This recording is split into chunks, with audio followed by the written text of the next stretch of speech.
गणपती बाप्पा मोरया, मंगलमूर्ती मोरया. नमस्कार मित्रांनो, लग्नानंतर होईलच प्रेम मालिकेच्या आजच्या भागामध्ये आपल्याला असं पाहायला मिळत आहे की फक्त आणि फक्त दोन्ही ठिकाणी गणपतीची स्थापना होते आणि खूप सारी गाणी वाजतायत. हो, तर आता इथे देशमुखांकडे सुरुवातीला जो 1.5 दिवसाचा गणपती असतो त्या 1.5 दिवसांच्या गणपतीचं आगमन होत असतो. विक्रम आणि तासोबत मिथुन काकांच्या हातामध्ये गणपतीची मूर्ती असते आणि तेव्हा गणपतीची मूर्ती घेऊन जय घोषात, गणपती बाप्पांच्या जय घोषात इथे गणपतीचं आगमन होत असतं. इथे ज्यांच्या हातामध्ये मूर्ती असती त्यांच्या पायावरती इथे पाणी ओतलं जातं. त्यानंतर इथे गंध लावून औक्षण केलं जातं. छान गणपती बाप्पाचं स्वागत इथे देशमुखांच्या घरामध्ये केलं जातं. सगळेजण खूप जास्त आनंदामध्ये असतात. इथे जीवासुद्धा असतो.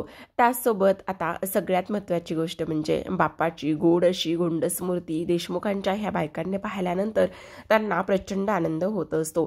त्यामुळे सगळेजण हॅपी असतात. सगळ्यांनी छान छान साड्या नेसलेल्या असतात आणि सोबतच आता गणपतीच्या बाप्पांचं विराजमान त्यांच्या आरास जिथे बनवलेली आहे तिथे झालेलं असतं. खूपच सुंदर अशी गणपती बाप्पांची मूर्ती इथे देशमुखांच्या घरामध्ये आणलेली असते आणि एवढी गोड सुंदर अशी मूर्ती देशमुखांच्या घरामध्ये आणल्यानंतर आता सगळेजण आरतीची तयारी करत असतात. सुरुवातीला गणपती बाप्पांचे ते दागदागिने आहेत, त्याच बरोबर इथे फुलांची जो हार आहे, दुर्वा आहे, ते सगळं काही इथे गणपती बाप्पावर चढवलं जातं आणि सोबतच इथे जो नैवेद्य असतो जो की मोदकाचा बनवलेला असतो तो सुद्धा तिथे आणून ठेवलेला असतो. आता ह्या सगळ्या गोष्टी इथे होत असतात आणि त्याचसोबत आता नेहमीप्रमाणे देशमुखांची आतापर्यंतची जी प्रथा आहे ती प्रथा म्हणजेच की इथे वसू आत्या म्हणजे विक्रमची मोठी बहीण, तर तिनेच आतापर्यंत गणपतीची आरती केलेली असते. मग आता ही आरती कोण करणार असा विक्रम आणि मानिनीचा प्रश्न असतो. खरं तर जीवानंदिनीला ही आरती करायला देणार असतात. त्यावरच आता खरं पाहायला गेलं तर पार्थ काव्या ही मोठी जोडी आहे आणि इथे नंदिनी म्हणत असते नको बाबा, इथे देशमुखांची प्रथा आहे ती म्हणजेच की आत्तापर्यंत वसू आत्यानेच या घरची आरती केलेली आहे. मग आत्ता सुद्धा आपण त्या प्रथेमध्ये इथे जो काही खंड आहे तो पाडायला नको. आत्ता ह्या वेळेस सुद्धा वसू आत्याच्या हातूनच आपण ही आरती करून घेऊयात असं बोलल्यानंतर सगळ्यांना शॉक बसतो. त्यावर मानिनी लगेचच म्हणते काय गे नंदिनी, तू बरी आहेस ना? तू काय बोलतेस ते तरीच तुला समजतंय का? तू वसवात्याला ह्या वर्षी सुद्धा आरतीचा मान देणार आहेस? त्यावर लगेचच आता इकडे नंदिनी म्हणत असते हो हो बरोबर बोलते मी आई. कारण हे बघा, त्यांनी कितीही चुका केल्या असल्या, काही जरी झालं असलं तरी सुद्धा मला असं वाटतंय की नको, त्यांच्या मनामध्ये इथे अगं किती काय काय भरलेलं आहे आणि तू त्यांना आरतीचा मान देतेस. इकडे काव्या म्हणते ताई काय चाललंय तुझं हे? त्या तुझ्यासोबत एवढं चुकीचं वागून सुद्धा तू त्यांना आरतीचा मान द्यायला निघाली आली आहेस, काय गरज आहे? त्यावर लगेचच नंदिनी म्हणते हे बघ, हा आरतीचा मान म्हणजे देशमुखांची परंपरा आहे आणि त्या परंपरेमध्ये फक्त मी खंड पडू नये असं मला वाटते, म्हणूनच मी वसवात्याला तो आरतीचा मान देत आहे जो की आत्तापर्यंत इथे होत आलेला आहे. त्यावर आता वसवात्या लगेचच म्हणत असते नंदिनी खरं सांगू का, तू मला हा आरतीचा मान देण्याचा विचार केलायस? त्यावर विक्रम म्हणत असतात जसं तुला नंदिनी करायचं आहे त्या पद्धतीने तू कर, मी त्यामध्ये काही एक बोलणार नाही. आता लगेचच इकडे नंदिनी जी बोललेली असते तिच्या समोर वसू येऊन थांबते आणि वसू म्हणत असते नंदिनी खरं तर हा तुझ्या मनाचा खूप मोठेपणा आहे आणि बाप्पासमोर हात जोडून आशीर्वाद घेते. त्यानंतर ती म्हणत असते पण माझ्या मनामध्ये एवढा क्लेश द्वेष निर्माण झालेला आहे, माझं मन इथे क्लेशित झालेलं आहे, त्यामुळे हा आरतीचा मान मला देऊ नकोस आणि मी तो नाही घेऊ शकत. आणि त्यासोबत हा आरतीचा मान या घरातील जी मोठी सून आणि या घरचा जो मोठा मुलगा आहे म्हणजे पार्थ आणि काव्या, तू त्यांना हा आरतीचा मान दे, मला नकोय. कारण माझ्यामुळे आत्तापर्यंत ह्या घरामध्ये आनंदावर विरजन पडलेलं होतं आणि तू मला आत्ता आरतीचा मान देतेस तर नकोय. आणि लगेचच काव्याच्या हाताला हात लावते आणि म्हणत असते काव्या आणि पार्थ, तुम्ही या घरचे मोठे सोन आणि मोठी मुलगा आहेस, त्यामुळे आजच्या आरतीचा मान हा तुम्हा दोघांचाच आहे असं इथे आता ती बोललेली असते. वसू हे सगळं बोलल्यानंतर बाप रे बाप, सगळ्यांना खूप मोठा धक्का बसतो.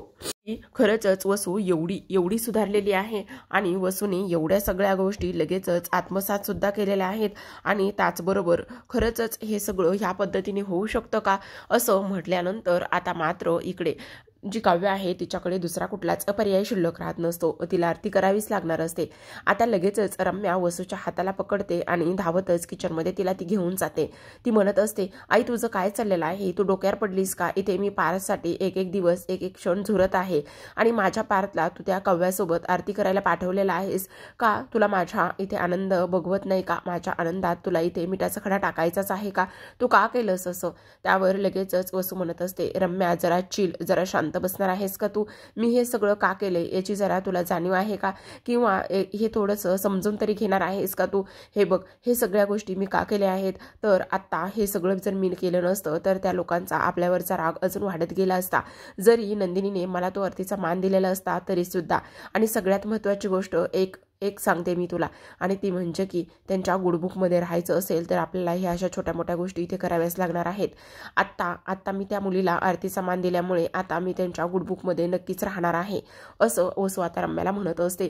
रम्याचा चेहरा पडलेला असतो, तिला खरं तर पार्थ आणि काव्याला एकत्र पाहवतच नसतं, आणि इकडे तर आता आरती सुरू झालेली असते आणि त्यामुळे जी रम्या आहे ती मात्र रागानेच ह्या दोघांकडे सुद्धा पाहत असते। त्यावर वसू म्हणत असते, हे बघ, खूप मोठी गोष्ट हाती लागण्यासाठी अशा छोट्या मोठ्या गोष्टींचा त्याग हा करावाच लागतो, त्यामुळे आता शांत बस आणि आरतीसाठी चल, असं म्हटलेली असते। तर इकडे आता सुख करता दुःख हरता ही आरती इथे चालू झालेली असते आणि काव्या आणि त्यासोबत पार्थ ही आरती करत असतात। आता पार्थच्या हातामध्ये आरतीचं तबक असतं, तर इकडे काव्याने त्याच्या हाताला हात लावलेला असतो, आणि जेव्हा ही लोक आरती करत असतात तेव्हा मात्र पार्थचा चुकूनच इथे आता काव्याला धक्का लागत असतो। इकडे आपला जो जन्मेजा आहे त्याने मस्त टाळ घेतलेला असतो आणि टाळ वाजवत असतो। सगळेजण आनंदामध्ये असतात, कारण देशमुखांच्या घरचा गणपती हा फक्त 1.5 दिवसाचा असतो आणि त्यामुळे सगळ्यांच्या घरामध्ये आनंदाचं, यांच्या मनामध्ये आनंदाचं वातावरण असतं। तर इकडे जेव्हा पार्थचा काव्याला धक्का लागतो तेव्हा पार्थ हा तिच्याकडे पाहतच राहत असतो, तर काव्य सुद्धा एकटक इकडे पार्थकडे पाहत असते। नकळतपणे इथे गणपती बाप्पांच्या ह्या सगळ्या गोष्टीमुळे ह्या पद्धतीचं इथे होत असतं। आता आरती झालेली असते आणि आरती झाल्यानंतर सगळ्यांना आता गणपती बाप्पांना नमस्कार करायचा असतो, त्याचबरोबर इथे मोदक प्रसाद सुद्धा खायचा असतो। तर प्रेक्षकांनो, इथे आरती झाल्याबरोबरच काव्या जी आहे ती इथे पार्थकडे बराच वेळ पाहत असते। तर आता इकडे सगळ्यात महत्त्वाची गोष्ट म्हणजेच की आरती होत आलेली असते आणि तेव्हाच इथून जो जीवा आहे तो जीवा आपला इथे दिसत नसतो, तो निसटलेला असतो। आता तो कुठे गेला आहे ते आपण पुढे बघूयातच। इथे मिथुन काका म्हणत असतात, आम्हाला आरती देणार आहात की नाही तुम्ही, का फक्त तुम्हीच आरती घेणार आहात? झाली ना आरती, आता द्या ना मग, आम्हाला पण आरती घ्यायची आहे ना, असं इथे ते बोलत असतात। तेवढ्यातच इकडे आता नंदिनी म्हणत असते, हो, आजचा गणपती बाप्पांचं हे काही झालेलं आहे ना, त्यामुळे खरंच खूप मन प्रसन्न वगैरे झालेलं आहे, असं नंदिनी म्हणते। तेवढ्यातच नंदिनीला फोन आलेला असतो आणि फोन आल्यानंतर आता नंदिनी म्हणते, काय? हो का, ठीक आहे आलेच मी, असं म्हटल्यानंतर आता लगेचच तिला सगळेजण विचारत असतात, अगं काय झालेलं आहे, कोणाचा फोन होता? त्यावर ती म्हणत असते, काय नाही, इथे इथे तुमचे मोषक आहेत ना, ते तिकडे आनंद निवासमध्ये जाऊन पोहोचलेले आहेत। ऑलरेडी त्यांनी तिथे गणपती सुद्धा आणलेला आहे आणि मला पटकन बोलवलेला आहे। अच्छा, हो का, बरं ठीक आहे, जा मग तू। आता इकडे नंदिनी जात असते आणि खरं तर इथे जीवा काय घोषणा देतो माहिती का प्रेक्षकांना? तो म्हणत असतो, रुसवे फुगवे घालवा, आणि तेव्हा बाकीचे म्हणत असतात, गणपती बाप्पा मोरया, रुसवे फुगवे घालवा, गणपती बाप्पा मोरया। आता लगेचच नंदिनी समोर येऊन उभी राहते, हाताची घडी घालत असते आणि ती म्हणत असते, काय काय चाललंय, काय म्हणत होतात? रुसवे फुगवे घाला? कोणाचे रुसवे फुगवे घालायचे आहेत तुम्हाला? नाही, आम्ही फक्त आता गणपती आलेत ना म्हणून आम्ही असं बोलत होतो। अच्छा, असं आहे तर मग इकडे निघून आला त्यावेळेस मला का नाही सांगितलं? मी सुद्धा तुमच्याबरोबर आले असते ना। त्यावर जीवा म्हणत असतो, अगं नंदिनी, असं काय करतेस? देशमुखांच्या घरातला तुझा पहिलाच गणपती होता की नाही, आणि मी होतो ना इथे, म्हणून मी इथे आलो, आणि तिथे सगळं काही तुझ्या हाताने व्हायचं होतं, करायचं होतं ना, आणि इथं तर आपल्याला करायचंच आहे ना। आणि काय झालं, गुरुजींचा फोन आला, मग पण तुम्ही इथे आलातच कसं, आणि ऐन वेळेला? त्यावर लगेचच आता इकडे रेखाताई म्हणत असतात, अगं त्याचं काय झालं ना नंदिनी, खरं तर ती माझी चूक आहे। इथे ना गुरुजींनी सांगितलं होतं की ह्या मुहूर्तावरच गणपती घेऊन यायचं, मग मुहूर्त टळून जात होता, आम्हाला काहीच कळत नव्हतं, कोणी पुरुषसुद्धा नव्हता गणपती आणण्यासाठी, म्हणून मी लगेचच इथे जीवांना फोन केला आणि जीवा एका पायावर लगेचच काही मिनिटातच इथपर्यंत येऊन पोहोचले। आणि खरंच, पण त्यावर एक दुसरी मुलगी म्हणत असते, पण मला एक गोष्ट कळत नाही नंदिनी ताई, इथे जीवा आलेले आहे ते तुला सोडून आलेत म्हणून तू रागवलीस का इथे? तुझ्या बरोबर आले नाहीत म्हणून रागवलीस? त्यावर नंदिनी म्हणत असते, नाही नाही तसं काहीही नाही आहे. आता लगेचच नंदिनी म्हणत असते, बरं ठीक आहे चला या आरती करा. त्यावर लगेचच आता औक्षणाचं ताट नंदिनी घेणार असते, पण जीवा म्हणत असतो, नाही 1 मिनिट, तू औक्षण करायचं नाही. म्हटल्याबरोबर सगळेजण आता ती बघत असतात त्याच्याकडे. असं का? औक्षण नंदिनीने करायचं नाही म्हणून? आणि इथे नंदिनीला तर खरं पाहायला गेलं तर खूपच मोठा धक्का इथे बसलेला असतो. आता लगेचच नंदिनी जीवाकडे पाहते. जीवा जो हसत असतो तो म्हणत असतो, नाही तू औक्षण नाही करायचं, मी औक्षण करणार आहे. त्यावर नंदिनी म्हणते, म्हणजे मला नाही समजलं, असं का म्हणताय तर? हो हे घे, गणपती बाप्पाची मूर्ती तू घ्यायची आहेस हातामध्ये आणि तू हातामध्ये घेऊन गणपती बाप्पांचं आगमन करायचं आहे आणि मी तुझं औक्षण करणार आहे. त्यावर आता लगेचच इकडे नंदिनी म्हणत असते, पण असं नाही चालत आहे. इतर बायकासुद्धा म्हणतात, खरं तर पुरुषांच्या हातामध्ये इथे गणपती बाप्पांची मूर्ती पाहिजे आणि पुरुष एक एक करून इथे गणपती बाप्पांची मूर्ती घेऊन येत असतात आणि बायका इथे औक्षण करत असतात. मग तुम्ही उगाचच कशाला औक्षण मला करायला सांगताय? त्यावर आता लगेचच नंदिनी म्हणते, हे बघा मी औक्षण करते. त्यावर जीवा म्हणत असतो, नाही नंदिनी, मी सांगतोय ते त्याच पद्धतीने होणार आहे. तुला एक गोष्ट इथे माहिती आहे का? तेव्हा ती म्हणते, काय आणि कुठली गोष्ट? बघ एक गोष्ट मात्र नक्की आहे की हे बघ, आता ह्या आनंद निवाससाठी तू किती आणि काय काय गोष्टी केलेल्या आहेस. ह्या आनंद निवाससाठी एवढ्या सगळ्या तू गोष्टी केलेल्या असल्यामुळे मग तू जर एवढं सगळं काही जर केलं असेल करत असशील तर काय फरक पडतो? म्हणूनच आता तुझ्या हातूनच इथे गणपती बाप्पांचं आगमन इथे होणार आहे आणि तुझं औक्षण मी करणार आहे. समजलं? चल ये. आनंद निवास एवढं बहरण्यासाठी, एवढं सगळं काही तू करण्यासाठी किती आणि काय काय गोष्टी केलेल्या आहेस हे सगळ्यांना माहिती आहे, असं आता इथे ते बोलत असतात. ह्या सगळ्या गोष्टी बोलल्यानंतर आता मात्र जी नंदिनी आहे ती जीवाचं भरभरून इथे कौतुक करत असते. तिच्या मनामध्ये विचार सुरू असतात, खरंच जीवा किती आणि कशा पद्धतीने मला समजून घेतायत, असा विचार इथे तिच्या मनामध्ये लगेचच आलेला असतो. असा विचार तिच्या मनामध्ये आल्यानंतर ती म्हणत असते की ठीक आहे, असं म्हणूनच आता नंदिनीच्या हातामध्ये इथे गणपती बाप्पाची मूर्ती दिलेली असते आणि गणपती बाप्पांची मूर्ती आता तिच्या हातामध्ये दिल्यानंतर लगेचच आता नंदिनी इथे उभी असते आणि तेव्हा जीवा औक्षणाचं ताट हातामध्ये घेतो. तिच्या पायावरती तो पाणी ओतत असतो आणि त्यानंतर इथे नंदिनीला अक्षदा आणि त्याचबरोबर गंध लावतो आणि सर्वात महत्त्वाचं म्हणजे गणपतीचं इथे औक्षण करत असतो. सोबतच नंदिनीचं सुद्धा औक्षण करतो. काही फुलांच्या पाकळ्या तिच्या डोक्यावर पडलेल्या असतात आणि सगळेजण खूप आनंदात असतात. खरंच आगळ्या वेगळ्या पद्धतीने इथे आपल्या जीवाने हे गणपतीचं आगमन केलेलं असतं आणि आगळ्या वेगळ्या पद्धतीने इथे आपल्या जीवाने गणपतीचं आगमन करून इथे सगळ्यात महत्त्वाची गोष्ट केलेली असते. आता गणपती बाप्पा मोरया, मंगलमूर्ती मोरया या पद्धतीचं गाणं आणि त्याचबरोबर जे काही जयघोष आहे ते सगळेजण घेऊनच येत असतात. खरं तर इथे गणपतीचं गाणं सुद्धा एक प्ले झालेलं असतं. पण आता प्रेक्षकांनो, इथे जी नंदिनी आहे, नंदिनी खूप जास्त आनंदात असते, कारण आज मात्र जो जीवा आहे, जीवाने ह्या सगळ्या गोष्टी बऱ्याच आणि छान पद्धतीने ते केलेल्या असतात आणि ह्या सगळ्या गोष्टी ते या पद्धतीने केल्यानंतर आता मात्र सगळ्यात महत्त्वाचं म्हणजे गणपती बाप्पांचं इथे विराजमान झालेले असते. गणपती बाप्पा इथे विराजमान झाल्यानंतर आता इकडे सगळ्यात महत्त्वाची गोष्ट आरतीचा मान हा फक्त आणि फक्त इथे जीवा आणि त्यासोबत नंदिनीला असतो. हा आरतीचा मान जीवा आणि नंदिनीला असल्या कारणाने आता छान आरती ही लोक करत असतात. मन अगदी प्रसन्न होतं आणि मन प्रसन्न झाल्यानंतर शेवटी काय तर गणपती बाप्पा हे दोन्ही ठिकाणी आलेले असतात. तर आता इकडे दुसऱ्या बाजूला आपली काव्या, इकडे तर ऑलमोस्ट सगळं झालेलं असतं, पण काव्याला गणपती बाप्पाबरोबर एक सेल्फी फोटो काढायचा असतो आणि तेव्हा ती तो काढण्याचा प्रयत्न करत असते आणि तेव्हा तिथे लगेचच पार्थ येतो आणि पार्थ आल्याबरोबर इथे काव्याला काय म्हणतो बघा, की काय हे असं सेल्फी फोटो काढला तर तुमचं एवढं मोठं तोंड दिसेल आणि गणपती बाप्पा एवढा छोटूसा दिसेल ना. त्यावर लगेचच आता इकडे काव्या म्हणत असते, हा जोक होता का? काही काय बोलताय? हो हा तोच होता. आणि काय हो, फोटो काढायच्या अगोदर तुम्ही त्या गणपतीला विचारले का की तुझ्याबरोबर फोटो काढू की नाही म्हणून? अहो तुम्ही लाख त्याच्याबरोबर फोटो काढण्यासाठी तयार व्हाल हो, पण त्याला तुमच्याबरोबर फोटो काढायचा आहे का, असं पार्थ म्हणत असतो. तेव्हा काव्या म्हणत असते, खरं तर हा जोक होता का? हो जोकच होता. बरं ठीक आहे, माझा एक फोटो काढा ना. अहो मी तुमचा फोटो काढू? चक्क खरंच म्हणताय? हां असं नाही, मग मला वाटत होतं की आपल्या दोघांचा एक फोटो काढला असता आणि मस्त स्टेटसला ठेवला असता ना, विथ गणपती बाप्पा आणि त्याचबरोबर फिस्कारलेल्या मांजरीसोबत.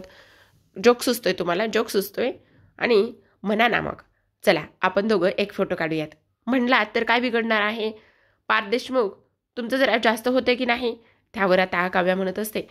तेव्हा पार्थ तिच्याकडे पाहतो, तर काव्या म्हणते, पण तुम्ही माझा अगोदर फोटो काढणार आहात की नाही? त्यावर लगेचच पार्थ हातामध्ये मोबाईल घेतो आणि काव्याचे 1-2 फोटो क्लिक करत असतो.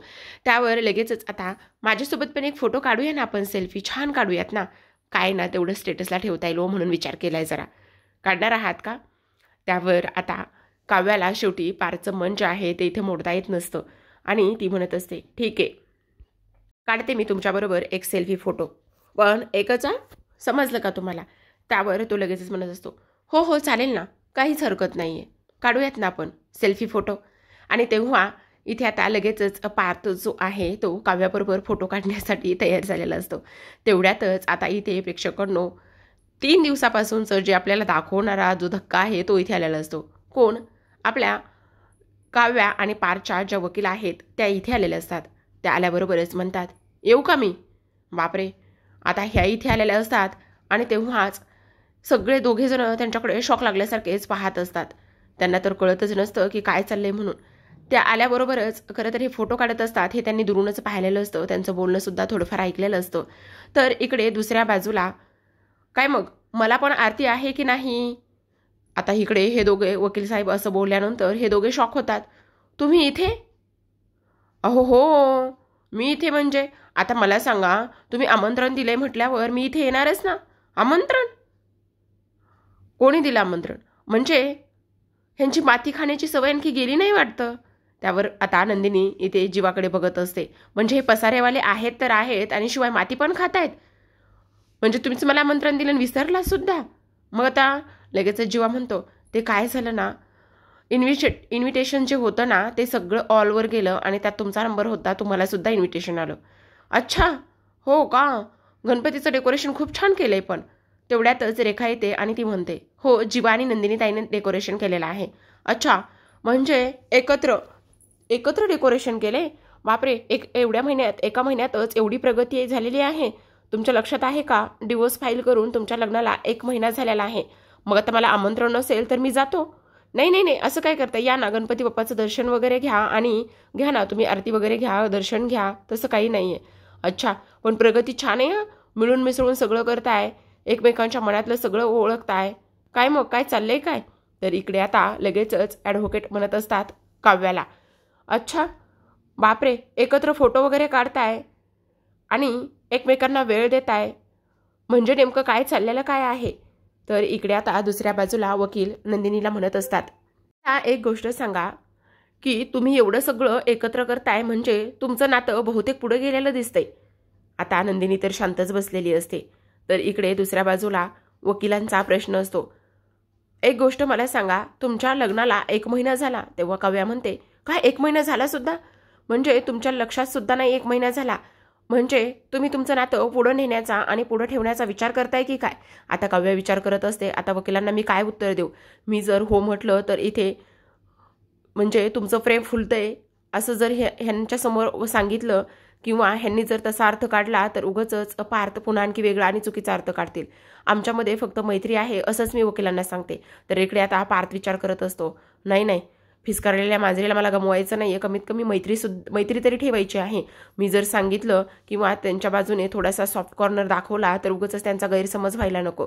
त्यावर वकील म्हणत असतात, अहो मी काय विचारले, तुमचं नातं पुढं गेलेलं आहे का, तुमचं नातं फुलत चाललेलं आहे का, एवढा कसला दोघंही विचार करत आहात का, दोघंसुद्धा मला ठरवून उत्तर देण्याचा विचार करत आहात, असं वकील म्हणत असतात. तेवढ्यातच आता काव्या आणि पार्थ म्हणत असतात, नाही नाही, छे तसं काहीच नाही आहे, या ना तुम्ही गणपती बाप्पाचा आशीर्वाद घ्या. अहो तो तर आशीर्वाद मी घेणारच आहे आणि गणपती बाप्पाकडे एक मागणं सुद्धा मागणार आहे की तुम्हा दोघांना असंच आनंदात आणि सुखात एकत्र ठेवू म्हणून. असं म्हटल्यानंतर आता पुन्हा दोघे सुद्धा वकिलाकडे पाहत असतात. आता तिथे मानिनी आलेली असते. मानिनी आत्तापर्यंत ह्यांच्यासमोर आली नव्हती ह्यांचं बोलणं व्हायच्या अगोदर आणि तेव्हा काव्या म्हणत असते, नाही नाही, तसं काही नाही आहे, या ना तुम्ही इथे गणपती बाप्पाचं दर्शन घ्या आणि ठरवून वगैरे सांगण्यासाठी असं काहीच नाही आहे. असं म्हटल्यानंतर दोघे सुद्धा बराच वेळ एकमेकांकडे पाहत असतात, हरवलेले असतात. पुन्हा एकदा वकील म्हणत असतात, काय झालं, तुम्ही असे दोघे एकमेकांकडे शांत होऊन का बघताय, मला काही कळेल का? पण तेवढ्यातच मानिनी मागे येते आणि मानिनी म्हणत असते, काय हे कोण आहेत ह्या असं म्हटल्यानंतर आता ह्या दोघांना खूपच मोठा धक्का बसतो. शकनो तिकडे जीवाने तर इथे ॲडव्होकेटला पाठवलेलं असतं की इथे तुम्हाला इन्व्हिटेशन, पण ह्या वकील कशा आलेल्या आहेत हे तर आतापर्यंत ह्या लोकांनी काही दाखवलेलं नाहीये. तर आता पुढील भाग खूपच इंटरेस्टिंग आणि कमाल धमाल असणार आहे. पुढील भागामध्ये आपल्याला असं पाहायला मिळत आहे की ते आता वकिलांना जीवा सांगत असतो, डिवोर्स फाईल केल्यानंतर तेव्हा माझ्या लक्षात आलं की मी काय माती खाल्लेली आहे म्हणून. त्यावर लगेचच आता वकील म्हणत असतात, मग जी माती खाल्लेली आहे ती आता तुम्ही सुधरून दाखवा. तर इकडे आता मानिनी आल्यानंतर विचारत असते, ह्या कोण आहेत नेमक्या. तेवढ्यातच आता वकील साहेब म्हणत असतात की तुम्ही ह्या प्रश्नांची उत्तरं देणार आहात का मी देणार आहे. असं म्हटल्यानंतर पार्थ आणि काव्या इथे एकमेकांकडे पाहतच असतात, कारण वकिलांनी सांगितलेलं असतं. आता मानिनीसमोर ह्यांची ओळख कशा पद्धतीने ही लोक करून देतील हे पाहणं खूपच जास्त इंटरेस्टिंग आणि त्यांनी तेवढंच ताणलेलं सुद्धा आहे. गेली तब्बल 3 दिवसापासून इथे हेच दाखवत आहेत. तर इकडे दुसऱ्या बाजूला नंदिनी म्हणत असते, माझ्या आयुष्यामध्ये आत्तापर्यंत खूप लोकांनी आरोप केले, खूप लोकांनी अन्याय केले, पण अशी एक व्यक्ती आहे की ज्या व्यक्तीने माझ्यावर कधीच आत्तापर्यंत अविश्वास दाखवला नाही. ती व्यक्ती म्हणजेच जीवा. त्यावर लगेचच आता वकिलांचा नंदिनीला उलट प्रश्न असतो, तो म्हणजेच की आणखीही तुम्हाला घटस्फोट डिवोर्स हवाच आहे का. असं म्हटल्यानंतर नंदिनी विचारात गेलेली असते आणि तिच्यासमोर खूप मोठा प्रश्न उभा राहिलेला असतो. एवढं वकिलांसमोर भरभरून जीवाचं कौतुक केलेली नंदिनी आता खरंच विचारामध्ये हरवलेली असते.